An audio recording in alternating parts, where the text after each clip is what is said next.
Hello everyone, welcome to Bebop Mondays episode 19. And in today's episode we're going to take our final look at my blues forms. Forms on the guitar that will enable you to play bluesy in a jazz context.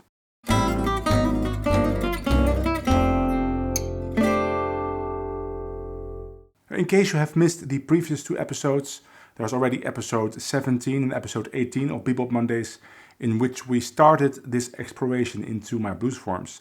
And it's basically forms that I've devised based on transcription, mainly of one guitar player called Uva Canis, that will enable you to play bluesy in a jazz way without using any of the pentatonic scale forms per se. So the first episode we were looking at scale forms around the third of the chord, and we're playing in the key of F, so around the A on the high E string, and the first form sounded like this: 1, 2, 3, 4.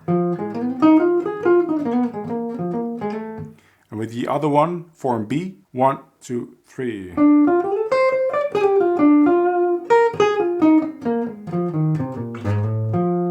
Then in episode 18 we were exploring forms around the fifth of F, which is a C, and form A sounded like this: 1, 2, 3, 4.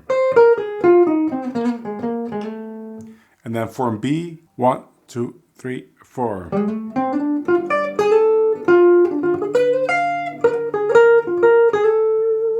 So if you want to know more about these forms and what you can do with them, check out the previous episode. There's links to those episodes in the description. And in this episode we're going to take a look at 3 forms around the root of F, so around an F, which we can play both here and there. So it's either very low or it's very high, and I put them high because if it's low there are some open strings, which is not a problem, but I want you to learn first a form that you can move to other keys. So let's take a look at the first form, form 1A, which just means that it's form A, so we have 3 forms, A, B and C, and position 1 means it's around the 1 of F, the root of F, right here. This one sounds like this: 1, 2, 3, 4.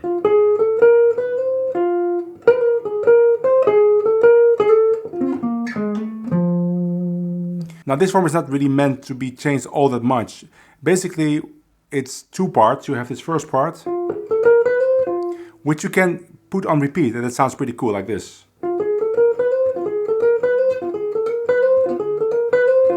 And this is kind of an ending to that phrase. But by itself also a nice phrase. So I have one lick that is based on this, and which is basically exactly that: 1, 2, 3, 4.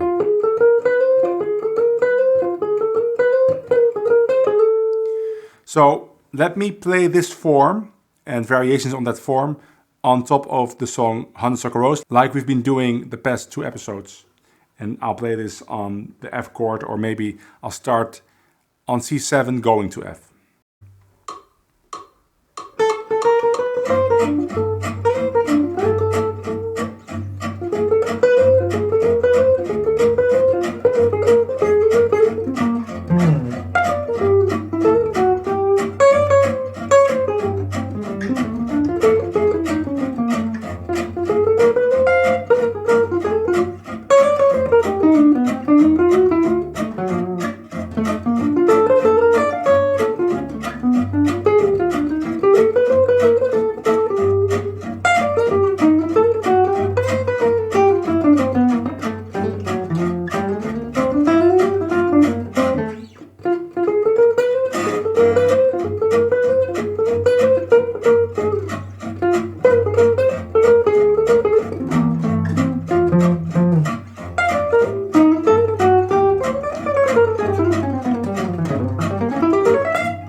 lick works really on any dominant chord as well. So I was playing it on G7 in the bridge and on C7.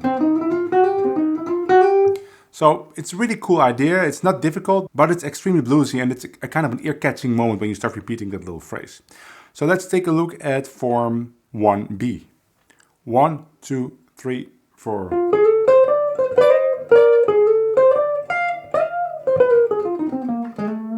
One, two, three, four.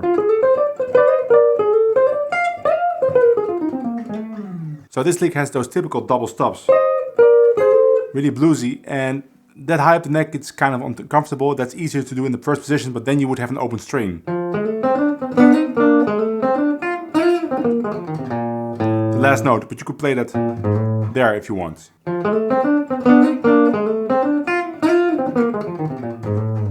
Very cool. It's a good lick by itself. It's not really a form like the other forms in the other videos. That's because in the first position I feel there's so many possibilities that a form is not as useful as just learning a couple of good licks. So I have one lick based on this form, which you could also just see as a new lick. So position 1, I would say just learn these licks and you'll have a good collection of blues phrases that you can vary by combining them. So this one sounds like this. 1, 2, 3.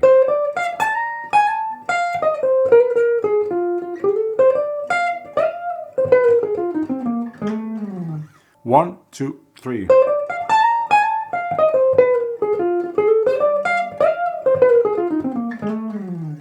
So let me try improvise a little bit with this lick.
See, after a while of improvising, when you get the song in your head, you can even play bluesy on the C7. Even though that is really strange actually when you look at the notes. It just sounds, because by that time everybody knows, okay, this is gonna resolve to F and then it's gonna sound great. Let's take a look at form 1C, the final form of this blues series. Now, if you want to download these steps, you can download them from my Patreon, and after this lesson is finished, I'll make one big PDF with everything nicely laid out with a good overview, and that will be only for my Patreons at the highest level, at the $28 level. But if you're just a $5 Patreon, you can already download the PDF separately, including this one. So let's look at this last lick. 1, 2, 3, 4, 1.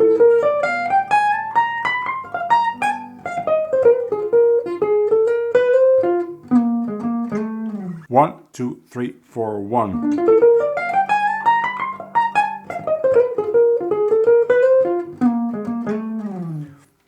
Typical Uva Canis lick, and this works too on a 2-5-1 to F. And he has many licks that start with this principle. I made a separate video about that a while ago for my Patreons, which is all about how to play blues on a 2-5-1, which is a little bit different. But this is a good example that fits both over just an F chord, but also on a 2-5-1. And I have two variations on it. This is the first one. 1, 2, 3, 4, 1.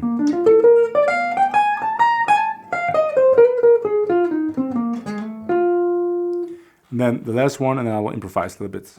And I put the last one an octave down, even though you could play all of these licks an octave down, right? Even the first one, 3, 4, 1.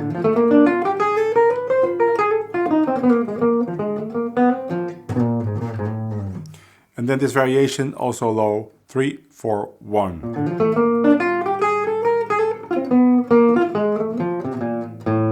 Or you can play the last note on the low E string, 3, 4, 1. And high would be here. So let me improvise a little bit with these licks and maybe also the other ones, and maybe I'll play some licks even from the earlier episodes. All of that to just play a bluesy sound, and it doesn't have to be complicated. Some of these licks are very complicated, like these last ones, but there's also simpler stuff, and you can make it even easier by just playing less notes. Let me give it a try.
So it's a matter of hearing that sound in your head as well, right? You need to know what you're searching for, but now at least you know where it is on the guitar.